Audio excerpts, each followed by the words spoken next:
Hello, thank you for joining us. I've got with me West London Sports Ben Kosky and Ian McCullough, and of course, former QPR striker Kevin Gallen.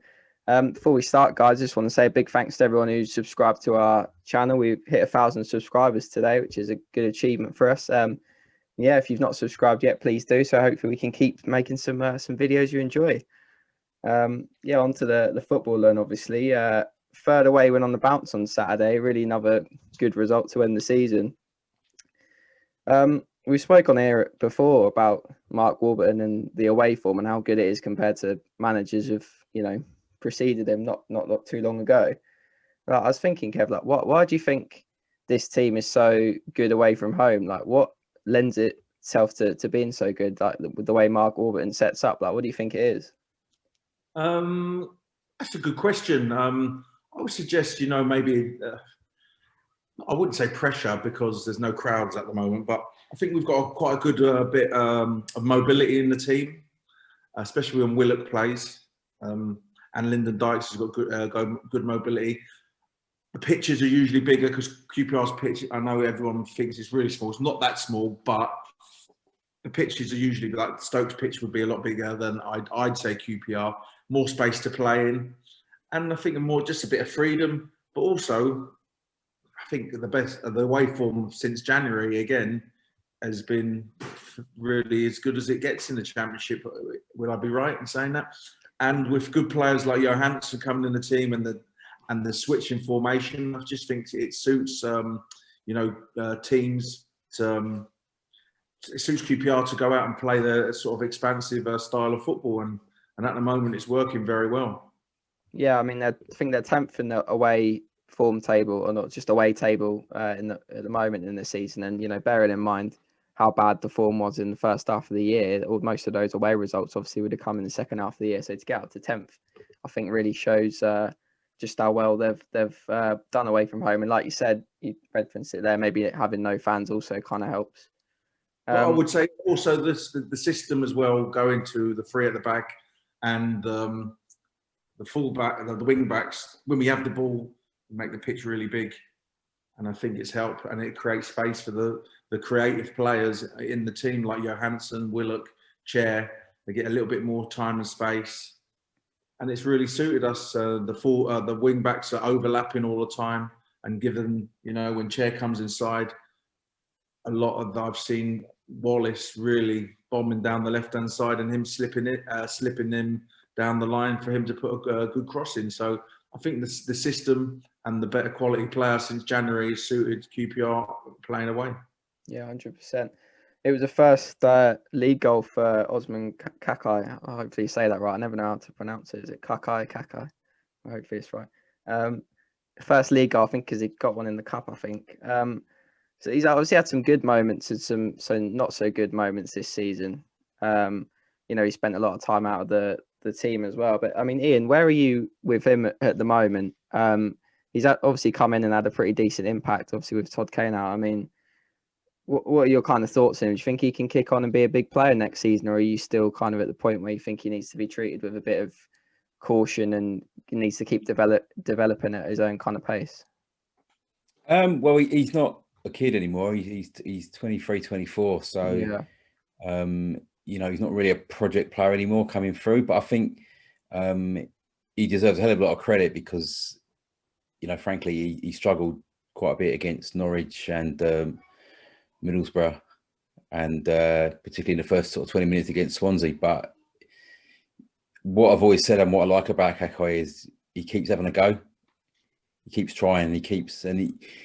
You could almost tell from they've obviously been working on him in training because his crossing was a lot better on Saturday.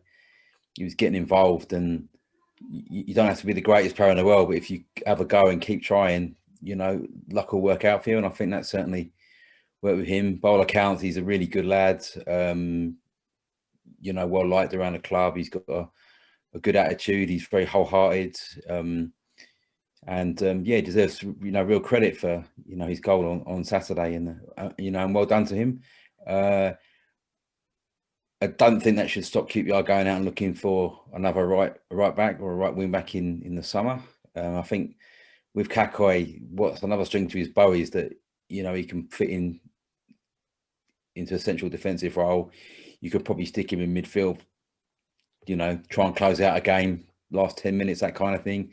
He did that very well when he came on against Brentford. I think they brought him on for the last 10 minutes, and you know, he did a decent job. And you know, I think if you've got someone like Kakay who's a good member of your squad, I think you're doing quite well. But I don't think you should look at it and go, right, he's the long-term solution to the right back spot. I do think that you know, he's a good player, good squad player. But you know, I think to progress and move forward, you know, if you can find someone that's a kind of an upgrade on him, then I think you're in good shape. But yeah, he does definitely deserve credit for, you know, particularly how he played on Saturday.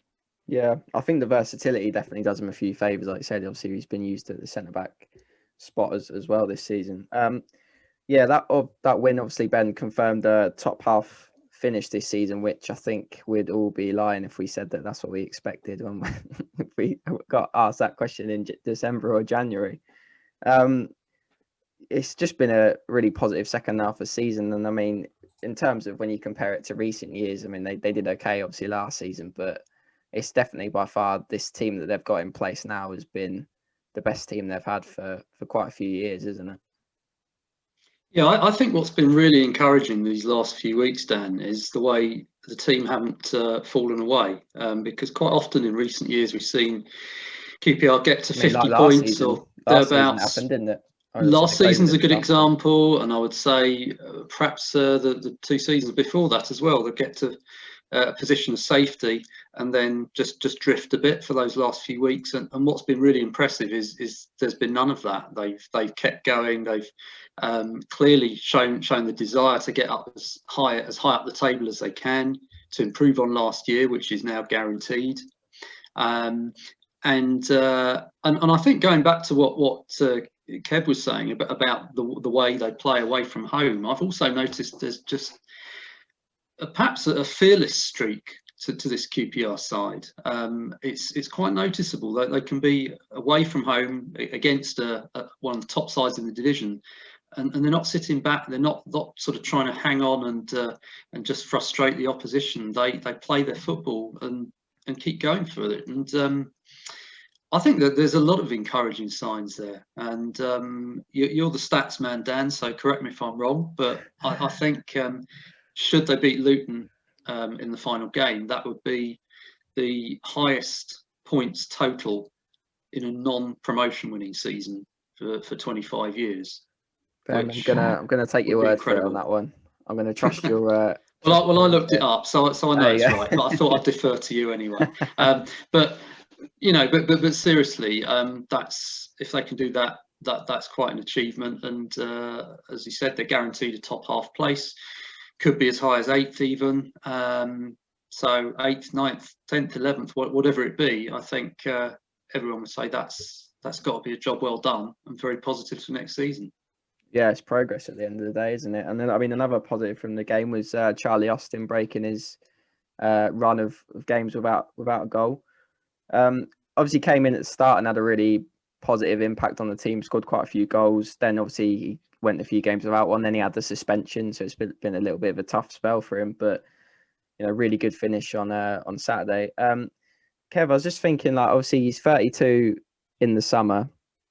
West Brom have got an option on him if they want to keep him. He's obviously come out and said that he would like to stay if QPR are looking at challenging for promotion. That's what he wants to do. So question I've got is, I mean, how far should QPR go to keep him? How important do you think it is that they do that? I think it's important if they want to have ambitions to get promoted, because there's no doubt about it. Charlie Austin in the Championship and at QPR is a quality striker, but also sort of he will get you goals, which he has proven since he's come in January. Now it depends on money and how long he wants to stay. Does he want to stay 2 or 3 years, or does he want to stay 1 season? Knowing agents like I do, they'll be trying to push as much as 3 years. QPR maybe think we can't afford 3 years, or he's not worth 3 years. He's got the option of, like you said, West Brom. How much money are they willing to pay? I'm sure there'll be other clubs that who've got ambitions to get promoted next season from the Championship. Will be on the phone to his agent, and then he's got to make a decision. Can QPR 1 give him the contract length that he wants? 2, will they match what he wants financially? And if QPR do that, I think Charlie Austin will stay. But if QPR don't do that, then we might see he might look out elsewhere. So it's a sort of quite a big moment for QPR, especially the boardroom. Are they gonna back the manager and really go for it? I said this a few months. Are they actually? I don't think there's financial fair play again. Are they going to go for it and sign Austin, sign Johansson, as Ian said as well, sign another right wing back? I do think they need another left wing back for competition as well, because can Lee Wallace play the whole season? So, it's a big summer for QPR. Are the board and the people in charge going to say, all right, we're going to have a right go this season? Because Mark Warburton will be saying, look what I've done when you give me quality players. Our form's, what is it, the 3rd best in the league since January? Something like that, yeah. So regarding Charlie Austin, the fans want him to stay. I'm sure the chairman and the people involved want him to stay, who pay the money. It's just whether they are willing to give him what he wants and the length of contract that he wants. And I think, obviously, West Brom being what looks definitely like they're going to be back in the Championship next season as well might kind of change things from their perspective as well. But like you said, obviously he did the interview with West London Sport. I mean, he obviously said that him coming back would hinge on whether QPR are committed to making a run at getting promoted. So I suppose, Kev, it doesn't just come with Austin and what that involves. It also comes with having to get the right players and the right people in place to have a go at promotion. That's what he wants. Well, I think the 2 vital players for QPR to sign at the moment would be Johansson and Austin, and then go from there. I mean, if you can get Johansson, then you might be thinking Austin might sign. Do you know what I mean? Because if he's saying he will sign if QPR are really serious about getting promoted and having a promotion push, you really got to be signing Johansson because he's a quality player. I mean, I think he hasn't gone below a 7 since January, and he's usually an 8 or a 9. So he's a quality player. He's been fantastic for me. Passing, composure, dictating the play. Just someone who's class since he came in January. So it's the big decisions for the people above the manager, because every manager wants as many good players as they can get, and it's just whether the club can afford that or willing to break the bank, which they have got the money. It's just, will they do it again? I suppose it's difficult as well because, like you say, obviously Charlie Austin's going to be coming up to 32. Johansson's in his 30s. I don't know if he's 30 or 31. I can't quite remember. But I suppose, Kev, I mean, when you got to that stage in your career, it's kind of like the bit where you want to be like actually playing for a good team, like, because you're not going to have loads of time left in your career. Well, once you get to that sort of age, you want to be playing regular. You don't want to be sitting on the bench. You want to sort of be guaranteed minutes on the pitch. You want to be settled, because I'm sure they both got families and kids, and they don't want to be moving house or travelling too far away from their families. So they want to be settled for a good 2 or 3 years. And then when they get to 34, 35, you accept that you're only going to get a year here, year there. So this is sort of their last chance to maybe get a 2 or a 3 year contract.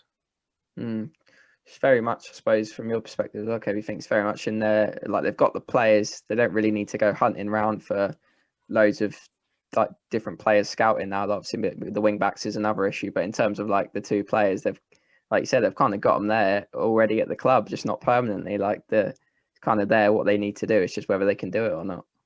Yeah, I'm sure they've been chatting with their representation for the last 2 or 3 months, trying to, coax them into signing a new deal. So I'm sure the negotiations have been ongoing since they first got here. It's just whether or not they can make that breakthrough. I mean, Jordi de Vries, he's looked solid as well since he's come in. I think he would be a good signing in the centre of defence, because even though Cameron has done well there, he is, like we said, pushing on in age and maybe susceptible for injuries. So he's another one who's another piece of the jigsaw, who's already there. They've seen what he's like. They obviously see him in training. We've all seen him play, and he looks solid to me. So that'd be another good signing. Yeah. Do you think there's a domino effect here, that when you've got that situation in the dressing room and players are looking at it and thinking, well, if he signs, then I'll sign, because you're impressed by the ambition that the club is showing. So it's almost a case of one player falls into place and others then follow. Yeah, I think so. I think we'll beat Luton on Saturday. I feel we're a better team, and hang on, it's not prediction time yet, Kev. I'm not going to say I think we'll win, but I'm just getting in early before Ian. Yeah. I think we'll beat them, and then we could get 8th or 9th. And those lads after the game, they'll probably go out maybe in the week for a drink or get together, and they'll be talking to each other and saying, hey, that last half of the season has been great. We've got a real chance of getting promoted. We all stick together, add a few other players, and people talk. And the main people talk, who are the older players, like you, Johansson, like your Charlie Austin, and players like Johan Barrett and De Vries, the leaders of the team. They'll be thinking to each other, we've got a good chance of getting promoted here. Yeah. Well, I'll open it up to the floor then, Ian. What are your thoughts on Austin? You think, how far should they push the boat out to go and keep him?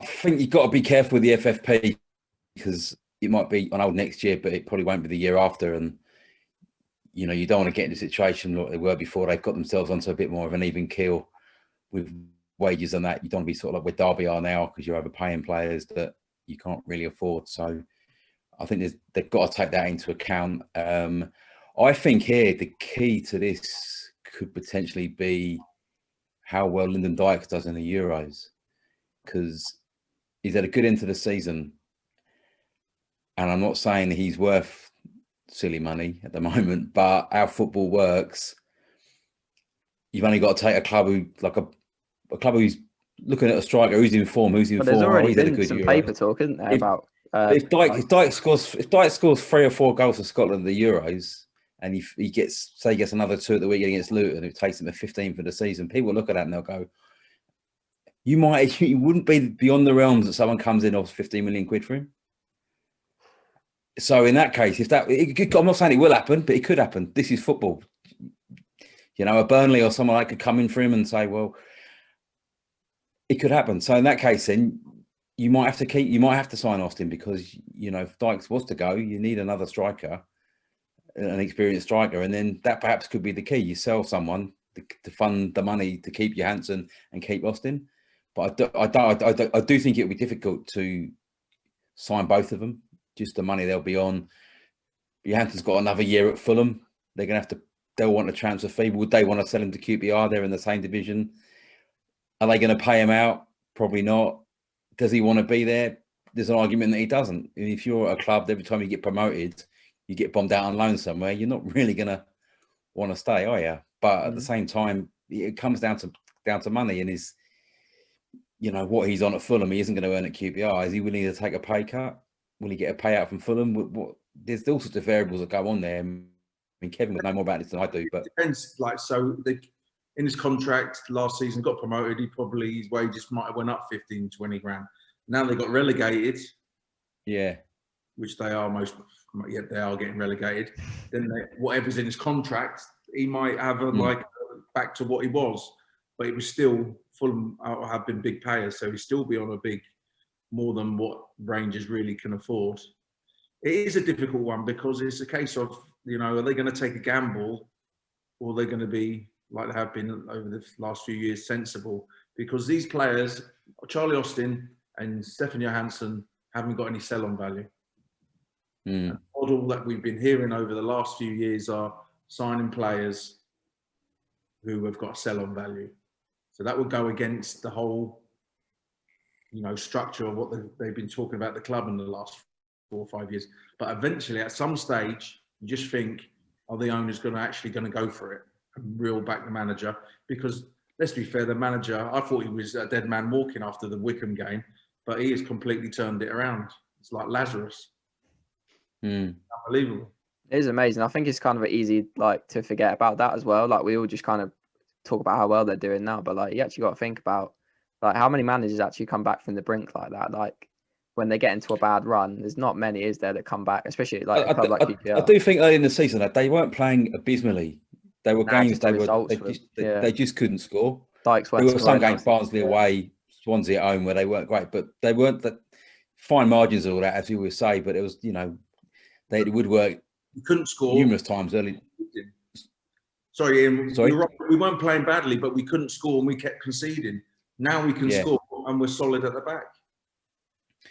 So they turned it round, and I think the thing that works in rain, what Warburton's done, and I can't remember a QPR manager doing this maybe since Jerry's first stage.